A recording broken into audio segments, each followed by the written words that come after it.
Hvala vam. Pozdravljam sve predstavnike medija i javnost Republike Srpske. Kao što znate, mi smo sa početkom drugog polugodišta Republike Srpske nastavu odvijali u organizaciji kako je to bilo sa početkom školske godine s ciljem da djeca pohađaju nastavu, iako je bila u izvinjenim okolnostima u smislu same organizacije nastave, trajanja časova, boravka u školi, s ciljem kako bismo preduzeli sve mjere da djeca pohađaju nastavu u školama, a da smanjimo, odnosno dovedemo na minimum zaražavanje. I mogu da kažem da, evo, što se tiče toga, svo ovo vrijeme mi smo uspjevali. Ono što je bilo evidentno jeste da sa generalnim porastom broja zaraženih u Republici Srpskoj, to se direktno reflektuje u lokalnim zajednicama gdje su njihovi stanovnici svakako i nastavnici, tako da smo u određenom broju škola, evo možemo reći zaključno sa petkom, imali zahtjeve da se obustavi nastava u školskim objektima, odnosno da se nastava prebaci na online nastavu i to u 12 osnovnih i srednjih škola u Republici Srpskoj.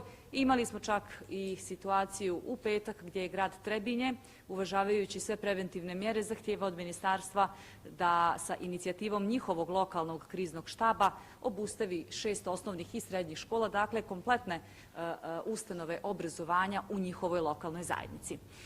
Imajući podatke od Instituta za javno zdravstvo da i dalje nemamo umanjenje broja zaraženih i da se zapravo oni koncentrišu u lokalnim zajednicama, imajući u vidu da je određen broj među njima svakako i određen broj nastavnika ili čak i djece koja su kontakt ostvarili u svojoj porodici i na taj način je došlo do zaražavanja i automatski na osnovu toga do izolacija pojedinih grupa.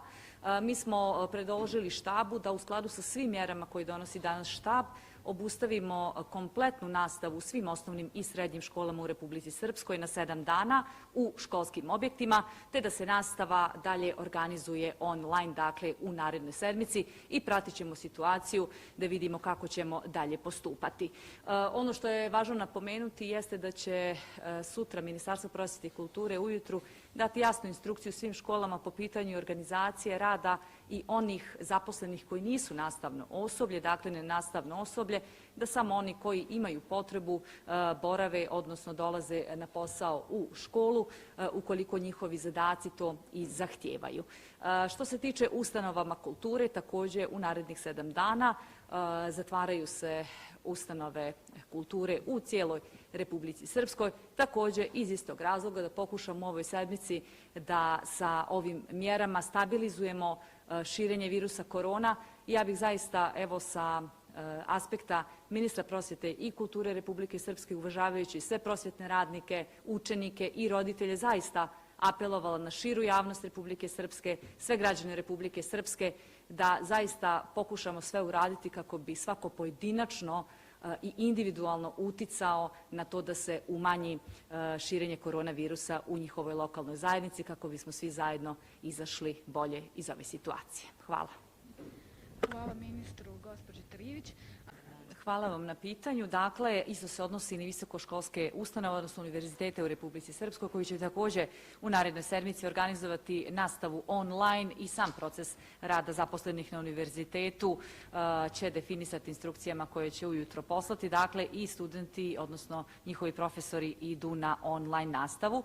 Važno je još napomenuti da predškolske ustanove nastavljaju da rade. Dakle, štab Republički za vanredne situacije nije donio mjeru da se zatvori predškolske ustanove, a svakako će svaka lokalna zajednica koja ima mogućnost da kriznim štabovima donosi rigoroznije mjere procjenjivati da li je potrebno da se obustavi rad predškolskih ustanova.